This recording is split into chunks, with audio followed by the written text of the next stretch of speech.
Hey everyone, Madhu Koga here. So I wanted to do a video today about New Mexico, just because I moved here recently, and I've actually lived here before in 2016. So I wanted to, I guess, give you all kind of an idea of the languages from the state.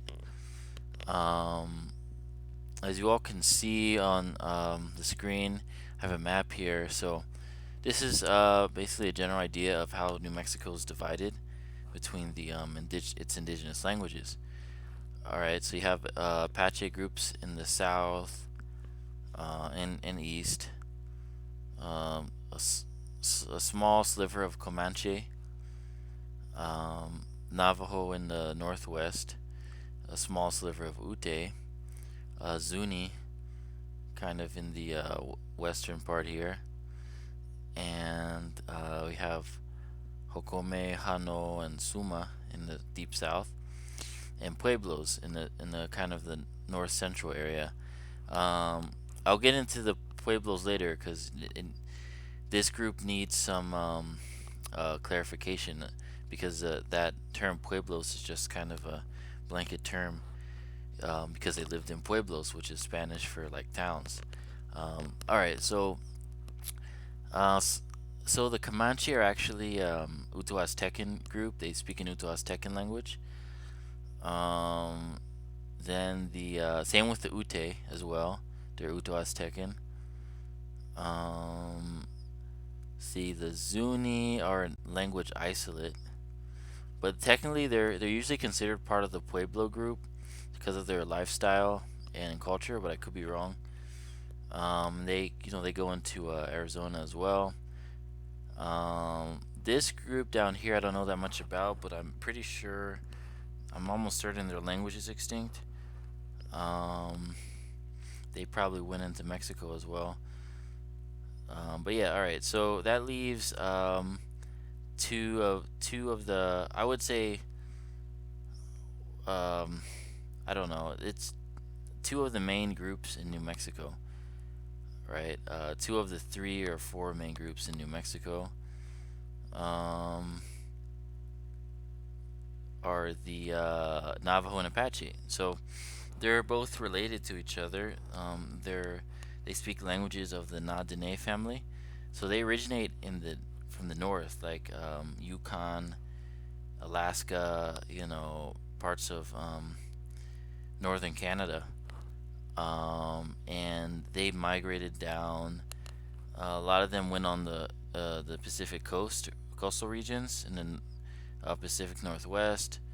But a group found its way to the Southwest, and they're traditionally to distinguishing themselves from the Pueblo groups. They're traditionally like hunter gatherers, like kind of semi nomadic, right? So so yeah, so the Apaches, the Navajo is actually a bigger group, but the Apache they also occupy a good amount of land. They're also in Texas and I think Mexico too, even. So you have different, like you have Jicaria, Mescalero, and Chiricahua, Mimbreno. These are different bands of Apaches.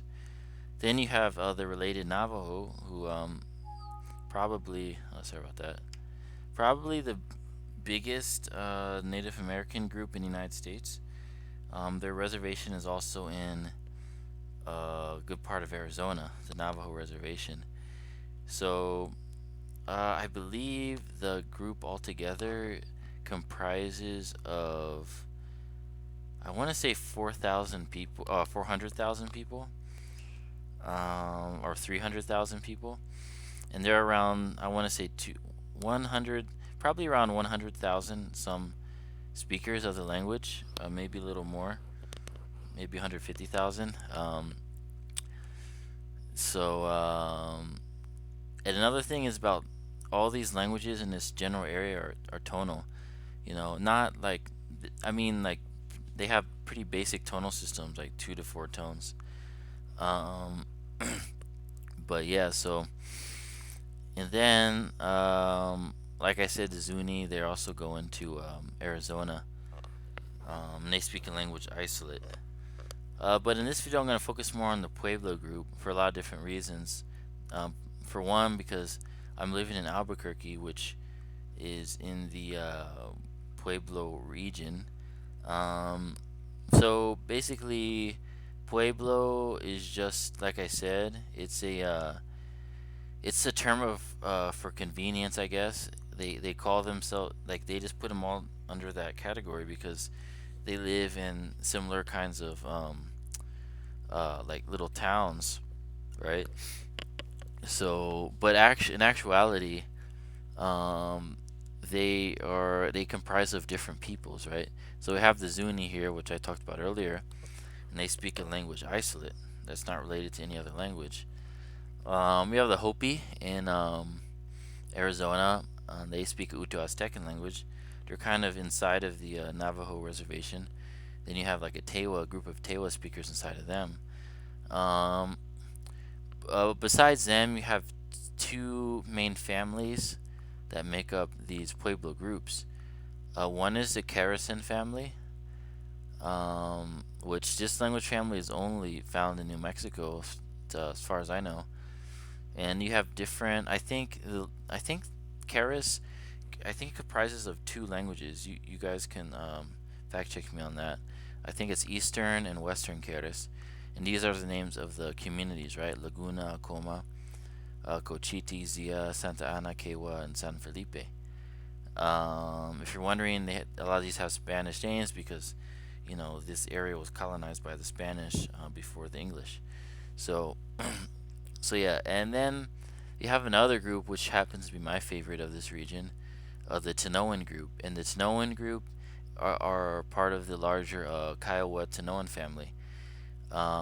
So the Kiowa Tinoan family is divided into the Kiowa, who are in the Midwest, basically, the Great Plains, and the Tinoans, who are pretty much, they're all in the Southwest. So the Tinoan group comprises of, I guess, I think it's debatable whether or not you can consider like how many like actual languages as opposed to dialects of languages. So I think maybe that Tewa and Tewa, I think they can be considered the same language, as in, they understand each other for the most part, but Towa is actually pretty different as far as my understanding is. I could be wrong, they could be, but for the sake of this video and to be a little more conservative, we'll treat them as three separate languages here, right?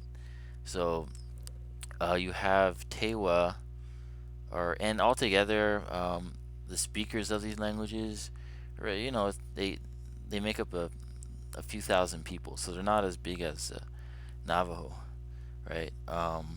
But nonetheless, they just catch my attention more. And actually, when I lived here previously in 2016, I wanted to learn Tewa specifically. Um, so this is so yeah, like I said, this is they're along the Rio Grande. I think Albuquerque would be somewhere in Tewa territory. Same with Santa Fe, if I'm not mistaken. Um, yeah, so you have different communities within each group, right? So the Tewa, they are spread out. They're kind of separated here. You have the northern group in Taos and Picuris, the southern group in Sandia and Isleta.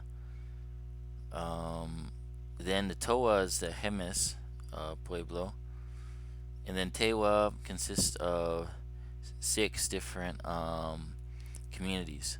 Ohke Owinge, I'm not sure if I pronounced that right, but that's obviously a Tewa name.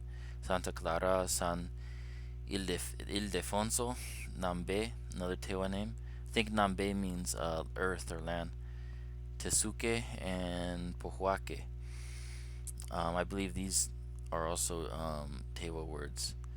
So, and like I said, there's a small group in the Hopi reservations. So, so yeah, so this was the language that I wanted to learn. Um, and honestly, if I was, I'm here in New Mexico, not to get too much into my personal life, but, you know, basically for family and school, right? But I don't plan to live here indefinitely, because if I did, I would definitely have this on my list, Tewa, even if it was on the B list, right? But unfortunately, it was one of those languages I had to let go. But I kind of wanted to give it its proper due here in this video, especially that since I moved back here. So so yeah, I believe that's it. Yeah, this is probably gonna be one of my shortest videos, but actually I don't have that much information on these groups beyond what I already told you. So so yeah, I mean, I'll try to make more videos on these languages, especially Tewa, even though I'm not learning it, but just videos to kind of with some more for educational purposes. So, all right, y'all, it's that'll conclude my video. See you next time.